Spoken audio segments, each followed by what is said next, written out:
Hello বন্ধুরা, আরও এক নতুন ফ্রেশ ভিডিওতে সবাইকে জানাই স্বাগত। আশা করি তোমরা সবাই সুস্থ ও ভালো আছো। আজকে কিন্তু জমজমাট একটা ম্যাচ রয়েছে রাত 8টার সময়।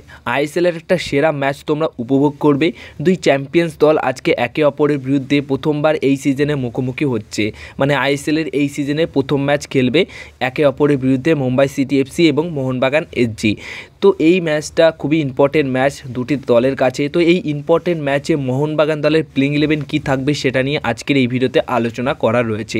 তো মোহনবাগান দলের কাছে আজকে প্লেইং 11 সাজানোর জন্য অনেক রকম অপশন রয়েছে, তাই তো সেই ক্ষেত্রে প্রথম প্লেইং 11-এ খেলার জন্য প্লেয়ারদের অপশন বেশি থাকলে সেখানে এক একটা করে প্লেয়ার তো সুযোগ পাবে, কিন্তু এইদিকে রিজার্ভ বেঞ্চটা মানে সাবস্টেন্স বেঞ্চটা কিন্তু যথেষ্ট শক্তিশালী থাকবে।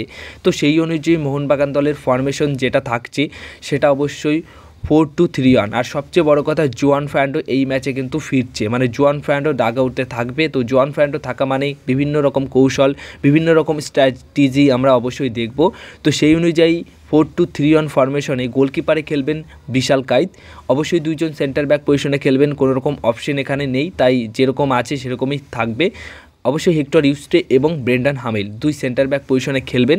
রাইট ব্যাক পজিশনে খেলবেন আশিস রায়, লেফট ব্যাক পজিশনে খেলবেন আমাদের ক্যাপ্টেন সুভাশিস বোস। দুইজন সেন্টার মিডফিল্ড পজিশনে খেলবেন অনিরুদ্ধ থাপা এবং দীপক টাংরি। যেহেতু দীপক টাংরি গত ম্যাচে দুর্দান্ত একটা গোল করেছে এবং যেভাবে কামব্যাক করেছে, কামব্যাক ম্যাচে অতটা ভালো পারফরমেন্স সত্যি অনেকটাই আমাদের মুগ্ধ করেছে। তো খুব ভালো আত্মবিশ্বাস রয়েছে তার মধ্যে এখন বর্তমান সময়ে দাঁড়িয়ে, কারণ গত ম্যাচে গোল আর ভালো একটা পারফরমেন্স থাকলে যে কোনো প্লেয়ারের ভালো আত্মবিশ্বাস থাকে। তো সেই অনুযায়ী তিনিও এই ম্যাচে প্রথম থেকে শুরু করবেন এবং দীপক টাংরির সাথে অনিরুদ্ধ থাপার যে জুটিটা সেটা কিন্তু বেশ ভালো জমে উঠেছে। আর সাহাল আব্দুল সামাদ এই ম্যাচে অ্যাভেলেবেল থাকছেন না, তো সেই অনুযায়ী অ্যাটাকিং মিডফিল্ড পজিশনে একজন বিদেশি প্লেয়ার হিসেবে খেলবেন অবশ্যই হুগো বুমো। তো হুগো বুমো গত ম্যাচে প্রথম থেকে স্টার্ট করেনি, কিন্তু এই ম্যাচে প্রথম থেকে স্টার্ট করবে, কারণ মুম্বাইয়ের ডিফেন্স যথেষ্ট শক্তিশালী, মুম্বাইয়ের আক্রমণ কিন্তু যথেষ্ট ভালো। তো সেই অনুযায়ী মোহনবাগান দলকেও যতটা ভালো ডিফেন্স করতে হবে ততটাই কিন্তু আক্রমণে যেতে হবে, আর সেই জন্য আক্রমণে বল সাপ্লাইয়ের একদম মেন চাবিকাঠি কিন্তু আমাদের হুগো বুমোস। এবার একদম ওপরের দিকে তিনজন প্লেয়ার যারা আর কি থাকবেন, তার মধ্যে কিয়ান নাসিরি রাইট উইঙ্গার পজিশনে খেলবেন। তো রাইট উইঙ্গার পজিশনে নিজেকে মোটামুটি মেলে ধরেছে, যেভাবে খেলছে এই প্লেয়ারটি যদি এইরকমভাবে গেম টাইম পায় না, খুব তাড়াতাড়ি তিনি কিন্তু টিম ইন্ডিয়ার হয়ে খেলতে পারবেন, বা টিম ইন্ডিয়ার জার্সি পরে কিন্তু তাকেও আমরা অনেক গোল করতে দেখে পারবো এবং গোল করাতেও দেখতে পারবো। আর অলরেডি নিজেকে অনেক মানিয়ে নিয়েছে, তো এই সময়ে আমার মনে হয় না যে তাকে বসিয়ে অন্য প্লেয়ারকে সুযোগ দেওয়া হোক। হ্যাঁ, অপশন যেহেতু রয়েছে মানবীর সিং এবং কিয়ান নাসিরি, তো দুজনকে ফার্স্ট হাফ কিয়ান নাসিরি খেলুক এবং সেকেন্ড হাফ মানবীর সিং খেলুক, এইরকম যদি হয় তাহলে কিন্তু অনেকটাই ভালো হয়। আর লিস্টন কোলাসও থাকবে লেফট উইঙ্গার পজিশনে, তো ওখানে কিন্তু তিনি দুর্দান্ত খেলছে। আর একজন স্ট্রাইকার পজিশনে বড় একটা বিষয়, কারণ এখানে কে খেলবে, তো এখানে কিন্তু অপশন অনেক রয়েছে। ডিমিট্রি পেট্রাটাস আছে, আরমান্দো সাদিকিও আছে এবং জেসন কামিংস আছে।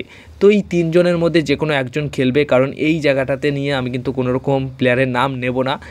অপশন যেহেতু রয়েছে যে কোনো একজন খেলবে, তো আরমান্দো সাদিকিউ, জেসন কামিংস এবং ডিমিট্রি পেট্রাটাস এই তিনজনের মধ্যে যে কোনো একজন স্ট্রাইকার সিঙ্গেল স্ট্রাইকার হিসেবে খেলবেন। তাছাড়া অন্য দিক দিয়ে কিন্তু কোনো রকমভাবে ম্যানেজ করা হচ্ছে না বা ম্যানেজ করা যাচ্ছে না প্লেইং 11-এ, কারণ যদি এই তিনজনের মধ্যে দুজনকে অন্তত খেলাতে হয় তাহলে কিন্তু অপরদিকে হুগো বুমোসকে তুলে রাখতে হবে, নাহলে একটা ডিফেন্স তুলতে হবে, মানে ডিফেন্ডার তুলতে হবে। তো সেখানে ডিফেন্স তো তুললে অনেক বড় ভুল হবে। এছাড়া হুগো বুমোস যদি না থাকে তাহলে আক্রমণের সেই ঝাঁজটা কিন্তু আমরা দেখতে পারবো না, মানে যার থেকে আক্রমণ শুরু হবে মাঝ মাঠে তিনি যদি না থাকে তাহলে কিন্তু বড়সড় সমস্যায় পড়তে পারে। কিন্তু অপশন যেহেতু স্ট্রাইকার লাইন আপে রয়েছে, তো পরবর্তী সময় সাবস্টিটিউট বেঞ্চ থেকে আমরা কখনো ডিমিট্রি পেট্রাটাস, সাদিকিউর মতো প্লেয়ারকেও খেলতে দেখতে পারি পরবর্তী সময়। কিন্তু প্রথম প্লেইং 11-এ তিনজন স্ট্রাইকার পজিশনের প্লেয়ারের মধ্যে যে কোনো একজন শুরু করবে। তো এই হচ্ছে মোহনবাগান দলের প্লেইং 11 আজকের ম্যাচের জন্য। তো অবশ্যই তোমরা কমেন্ট বক্সে এটা শেয়ার করো কমেন্টে যে আজকের ম্যাচ কোন দল জিতবে এবং স্কোর কী হতে পারে। তো এই ভিডিওটা এই অবধি। যদি ভিডিওটা ভালো লেগে থাকে তাহলে ভিডিওতে লাইক করে দিও এবং ভিডিওটা শেয়ার করে দিও, এবং চ্যানেলটিকে তোমরা যারা এখনও অবধি সাবস্ক্রাইব করোনি তারা চ্যানেলটিকে সাবস্ক্রাইব করে চ্যানেলের পাশে থেকো।